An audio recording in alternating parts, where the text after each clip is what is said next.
In this video, I'm going to give you an introduction to the public domain and just give you a brief outline of how you can use public domain works to create your own work from that.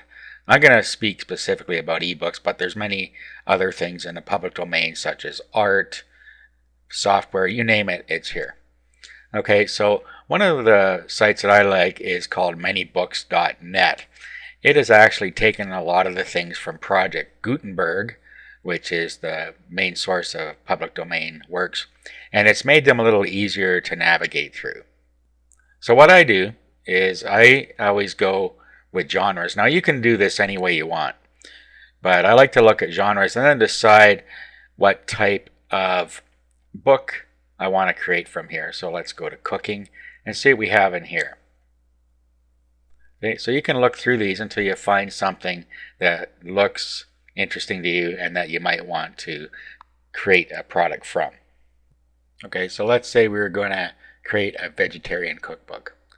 So you go into the product here and you get some information here. Up top you have the original author, the date it was published, language it's published. You see how long it is here. This is a number of words, a number of pages, location.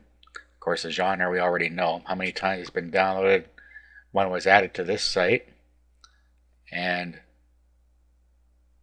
the ManyBooks.net number, and the source, Gutenberg.org. And then down here we have some excerpts. So it just shows you some of what's in here.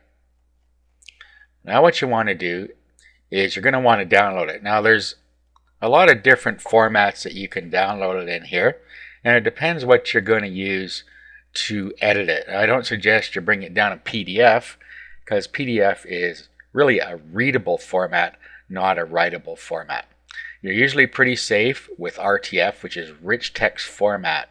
It will open in any word processor. You can also bring it down in text file. So just decide how you want to bring it down. I'm going to bring it down in RTF, so I click on that. Now I click on download, and then I can download it to my computer. Okay, then I can go ahead and open that.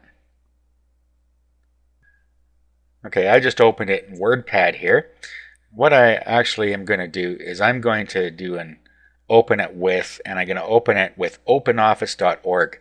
If you don't have a word processor that will create PDF files for you, you can download for free a program called OpenOffice. Just go to openoffice.org and download it, and then open it with the writer. So I'm just going to open this with OpenOffice. Okay, so I'll select openoffice.org here. I'll open it up. Okay, and we have more robust features in here. Okay, so there's some stuff in here. Now, what you're going to want to do, first of all, is rearrange the book. As you can see here, this is a real jumble here.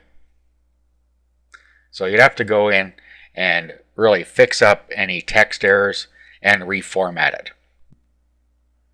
Now in this case, I noticed that when I opened it with WordPad, it's actually formatted correctly.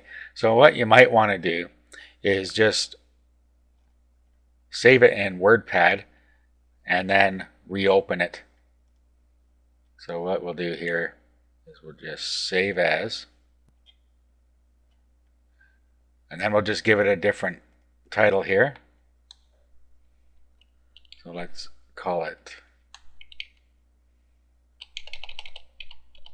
Cookbook.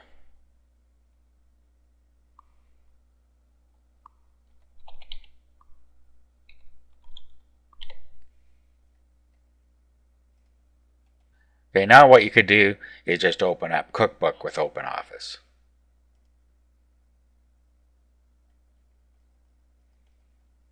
Okay, and as you can see, it has straightened out the formatting for us.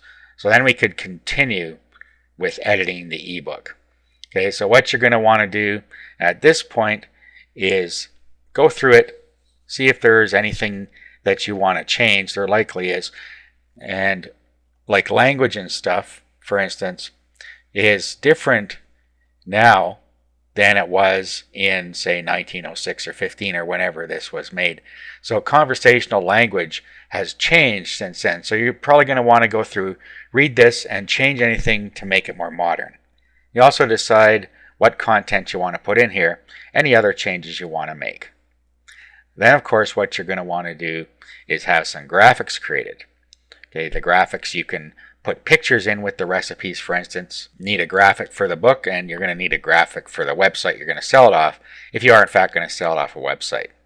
And then, of course, you're going to need to make a table of contents. And once you've done that, what you're going to want to do is export it as a PDF file. So you do File, do Export as PDF, and then when you click Export, you'll have a PDF ready to sell.